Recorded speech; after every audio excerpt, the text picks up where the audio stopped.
it is important to tell you a little bit about the National Knowledge Commission.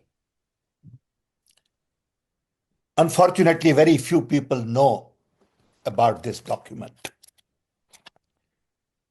During Dr. Manmohan Singh's time, a National Knowledge Commission was set up with 11 distinguished people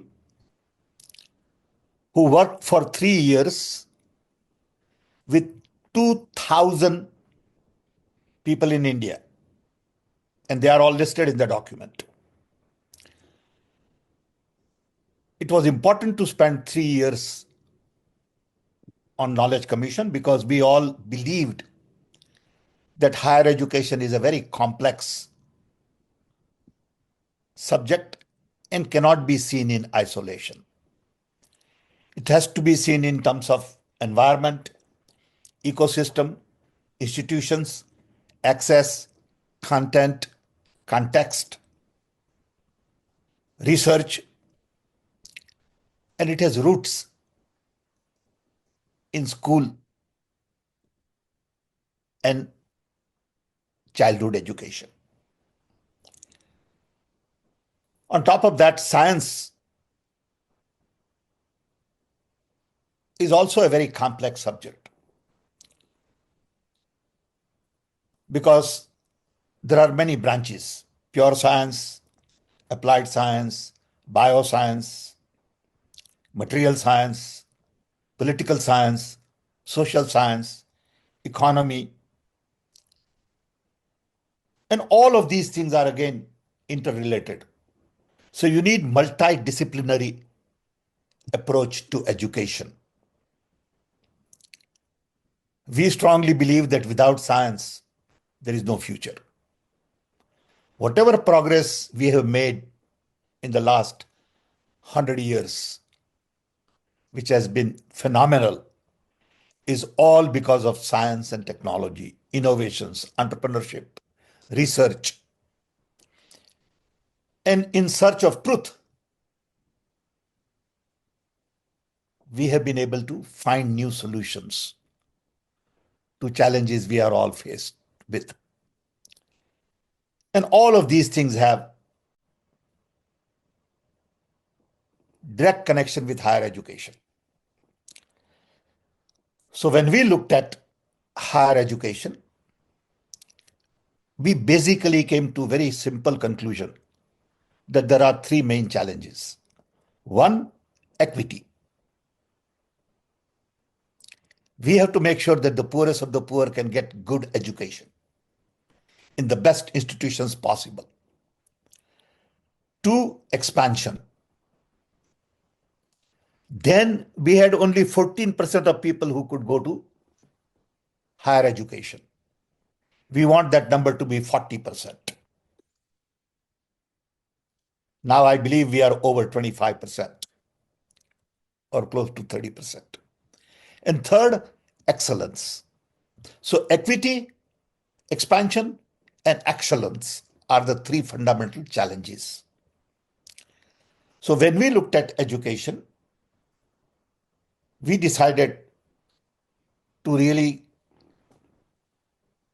give it a five-dimensional approach. First, we said you should have access to education. Access imply libraries,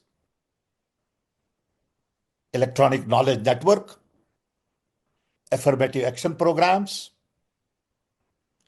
translations, languages. There are about 7-8 key issues to improve access to education. And in each of these categories, we had domain experts. We had about 10 people looking at translation. Today there is a lot of conversation on AI. But if you look at the content in Hindi, which is the third largest language in the world, has only 0.1% of internet content. Third largest language in the world with no content on digital platforms. And we talk about AI. You look at all the books and knowledge in Gujarati, Tamil, Bengali. Very little of that has been digitized. So unless and until we create data for the local language, we will not be able to capitalize on AI. This is just one example. Then we looked at knowledge concepts, school education, vocational education, higher education, which is the main topic here. There we looked at medical education, engineering education, legal education, business education, science, how to get more people into PhD programs, and a whole lot of issues. And again, on each of these issues, we would have a committee of 20, 30 people who would go talk to lots of people and then come up with recommendations. Then we looked at creation of knowledge. Who creates knowledge? How knowledge is created? Innovations, patents, copyright, entrepreneurship. Then we looked at application of knowledge. Where do you use this higher education? In agriculture, health, employment creation? In these 5 categories, we had 27 subjects, 300 recommendations, and over 2,000 people worked on it. The biggest accomplishment, according to me, was National Knowledge Network that we created to connect 1,100 nodes with 4 to 10 gigabit of bandwidth to connect all our universities and all our R&D labs. Unfortunately, nobody reads. Let me tell you, this report, not even our vice chancellors have read. This is online. Lot of the people in Canada, US, UK, Germany have read this report. I get a lot of compliments on this report, and there are sub-reports on innovation, library, okay, on interim report. No one knows about it. But everybody has opinion on higher education. Everybody thinks they know what the higher education is all about. There is so much of knowledge created by domain experts on this. The problem is, do we have political will to implement? We tried a lot during Manmohan Singh's time. After that, as soon as Modi government came,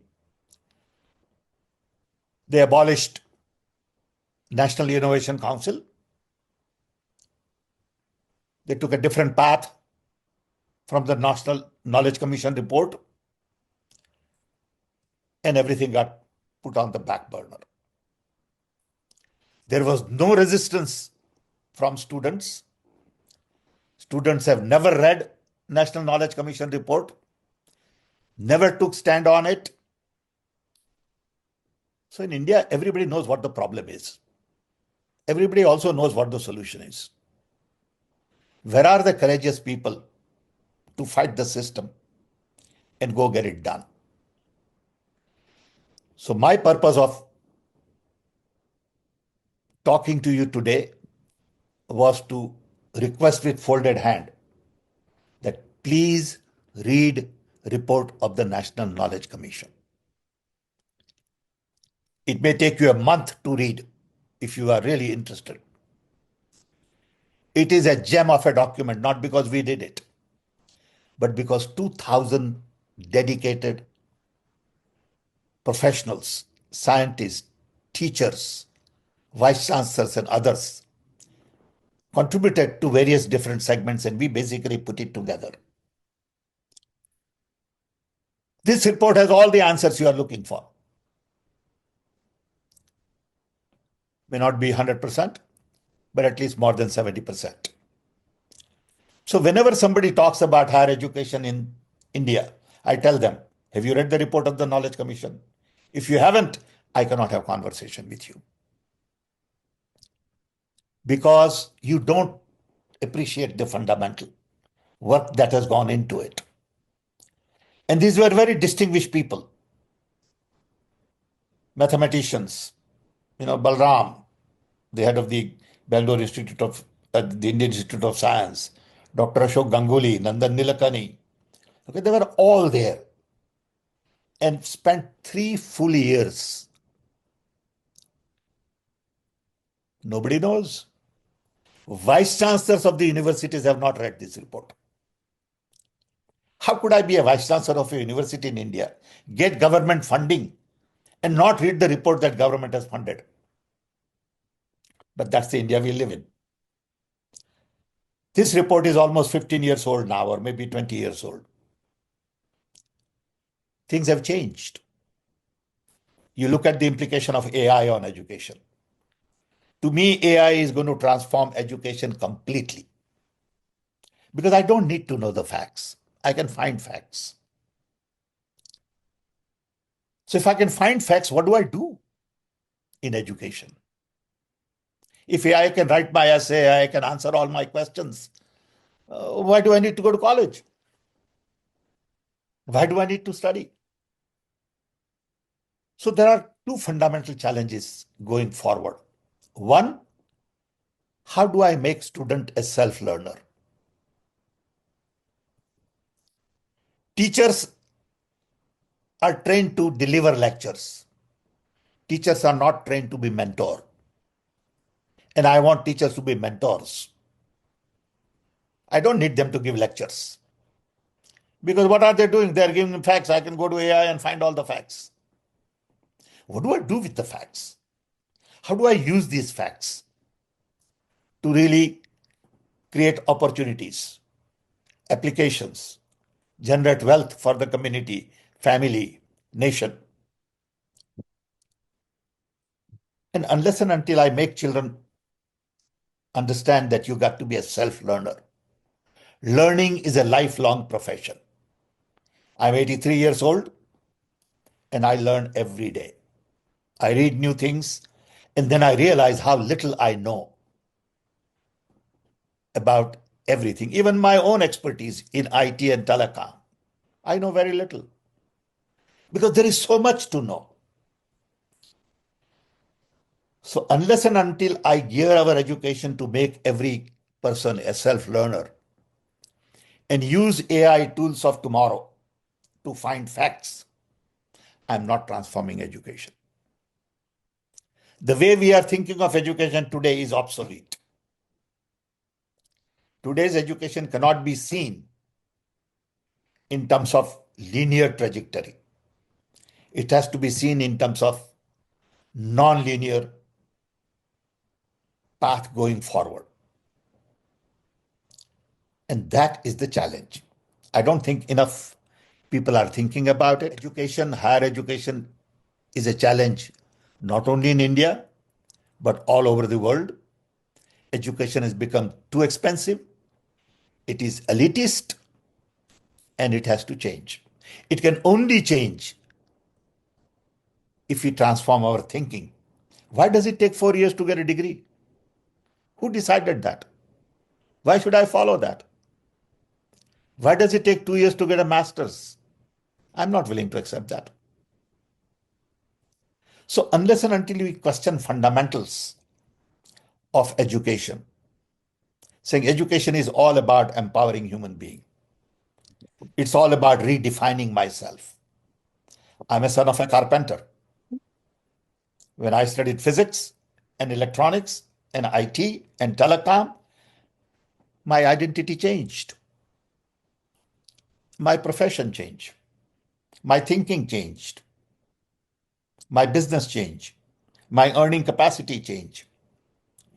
So education is about redefining a human being. How do we want to redefine our people in the future? Or how do we want to give them opportunity so they can redefine themselves? Is the challenge in higher education. So I wanted this opportunity only to put some basic thoughts. We can have longer conversations on these things as we go along, if you wish. But I would urge everyone to find this report. It is online and read it like a religious book.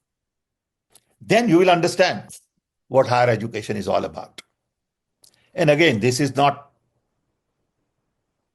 100%, but it gives you a path